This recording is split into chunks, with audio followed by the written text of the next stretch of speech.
Hello everyone and welcome to a brand new show here at Lionscreed, the League of Legends Rundown, where we go over Lionscreed's most recent game in the NLC Division 3. And for our very first iteration of the show, we are bringing on the League of Legends team assistant coach Agaro. Agaro, how are you doing? Hello, thank you very much for the invite. I'm going to dive straight on into it and let's talk about Division 3.2, the division of the NLC that Lionscreed are in. Currently 6-0, 3-0 in terms of series, but having won every series 2-0. The boys and girls are off to a fantastic start. Well, first of all, I'm really happy with the results. I'm really proud of every single one of the players and the coaching staff, of course. Now, the most recent series was against Monster Rugby Gaming Academy, the main team playing in the NLC top division. You guys were able to get a 2-0 win. Let's dive right on into some clips because that's your forte. Let's take a look at this first clip that was a rather nice pick in the mid lane onto a Nautilus. This is what we as the coaching staff and everything, we've been working out for the past 3 weeks, the comms. At first we weren't really satisfied with the way we communicate and everything. Yeah, as we can see, it surely got better. I can say that it's one of our strong points at the moment and one of the reasons we're 6-0. Now, I want to actually go into the communication a little bit more because it's always, I feel like it's something in league competitive scenes that not many people talk about and it's always a bit of an unknown. How do you as a coaching staff get the team to communicate more effectively with each other?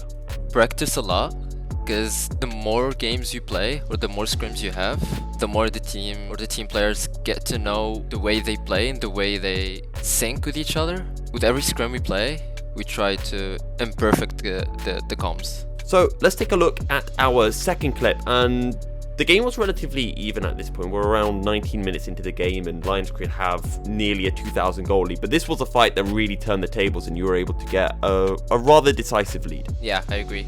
I actually thought that this fight was really close. We're only 2k gold ahead. Kai definitely smurfed to that flash. It was a really clean dodge and the damage or the TPS afterwards, and well played team fight, and yeah, I'm proud of everyone. And that's always the case with the best games to watch. It's always very close, and during a fight you never really know who's going to win the fight, and it's always a matter of inches, those small little micro decisions, and that definitely feels like one of those plays. Yeah, I definitely agree. Little details definitely matter in League. The Ash Flash was really clutch. I think that's the reason we won that team fight, in my opinion. Now, you guys did win that previous fight, but the game was won through one final play at 27 minutes. And albeit you guys did have nearly a 10,000 goal lead, so maybe it was a little bit easier than the previous fight. I agree, yeah. We were really ahead at that time. And it was late game, so Bloodlust definitely is scaled. We have the proper items to finally close the game. It's honestly one of my favorite team fights of the series. As you can see, it's a really good engage from Trizzy to catch the Nautilus, and the follow-up from Arcane's Shadow Surge. With the resets and the Everfrost, it was just really clean. The way they maximized the CC, yeah, I loved it. It was such a perfect team fight to end the 27-minute game. I'm going to ask you a fun question after that clip. Who was your personal MVP from game 1 of the series? Definitely Kai, Bloodlust. I really loved the way he played that. His movements were insanely good. Okay, so going into game 2, obviously things a little bit different, a different draft as well for you guys, and pretty much all different champions with the exception of Trizzy, who was still playing on that Xin Zhao. And this first play, well, you said how much you like Kai's plays, and I think he's been watching a bit of LEC recently, maybe picking up a few things from comp, because this Jinx ult was pretty sick. This is one of the reasons why we picked up Bloodlust. In my opinion, he's really, really unique and different and talented in my opinion. Look at that. It's just a script level ult from him. I mean, the ult was so good, the observers couldn't keep up with it. Yeah. I mean, Kai just knows what he's doing, honestly. It was an impressive play, and that was able just to get you a little bit further ahead of Monster Rugby in that in that game. But again, we've got to talk about the key fights, and that is our 5th and final clip, because at this point you're talking about 2k gold, and at 36 minutes, you and I both know that that means absolutely nothing. And again, this reminds me of that fight we had in game 1. Very close, but in this instance, Kyrie or Bloodlust was able to get that early kill, get excited, and then just snowball through the fight. Okay, this game was actually, or this team fight was actually really scary. I'd say we trolled a bit in late game, and we almost threw the game, but yeah.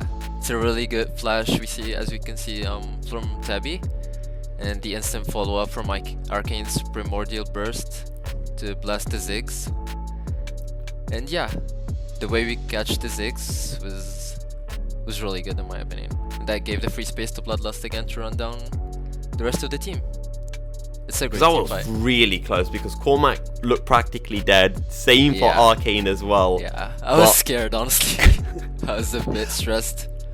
I wish we had a camera in the coach's room just to see you guys reacting a little bit like they do in the LEC when a fight just switches. But yeah, I agree. I wish we did. Yeah. I've got to ask, for this particular game, I haven't seen the whole game, I'll be fully honest. I'm looking at KDAs, and as always, Bloodlust, insane KDAs. But I'm also noticing Trizzy with a very impressive KDA on that Xin Zhao. So was it still Bloodlust MVP, or did Trizzy have a more standout performance?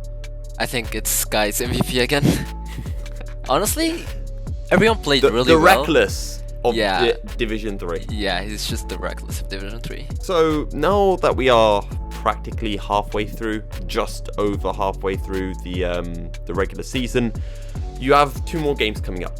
Blue White's Flong Esports main. You've been able to take down the Monster Rugby Gaming Academy, the second team of the Division 1 team. You've got the second team of the Division 2 team as well coming up, of Flong. Who do you really see as your main competitors in this division, or do you think that you've already played against your toughest opponents? I don't think that there are really tough opponents. I think that all the games are really winnable. I'm just proud in everyone, and hopefully we can continue on improving and winning the games. Okay, so I've got a question, and you could say that I'm putting a negative spin on it, but I'm very interested to see your thoughts on this. Usually, I always like to say, whenever I'm casting and a team is stomping, you try to look for a way to make a series look interesting.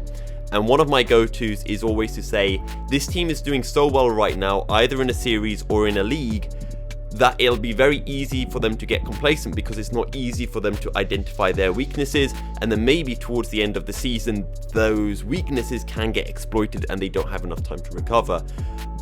What are Lionscreed, what are you and the rest of the coaching staff doing to be able to prevent that from happening, and have you been able to shore up any of these weaknesses over the course of the split? Yeah, I mean, every team has its strong sides and weaknesses. I really think that we're doing really well. We're gonna keep improving. We are really trying our best to go really far in NLC. That's all I can say for now. I do have 2 more questions. Question number 1 is, if Lionscreed do make it to playoffs and they do qualify through the playoffs into NLC Division 2, judging Lionscreed as it currently is and looking at the current NLC Division 2 teams, where do you think this iteration of Lionscreed would place? Yeah, it's a tough question, but if we keep winning and we keep practicing, yeah, maybe we can get top 3. Why not? I believe in the top players. 3. Okay, I like that. I'm hyped now for summer. So I'm gonna quote that. I'm gonna quote this at some point. Okay, absolute final question. I may be covering the Lionscreed game this weekend against Blue Whites. Are there any spicy picks that I can be looking out for? You don't have to tell me the exact spicy picks. You could just give me some hints or let me know that there is a spicy pick that I might see.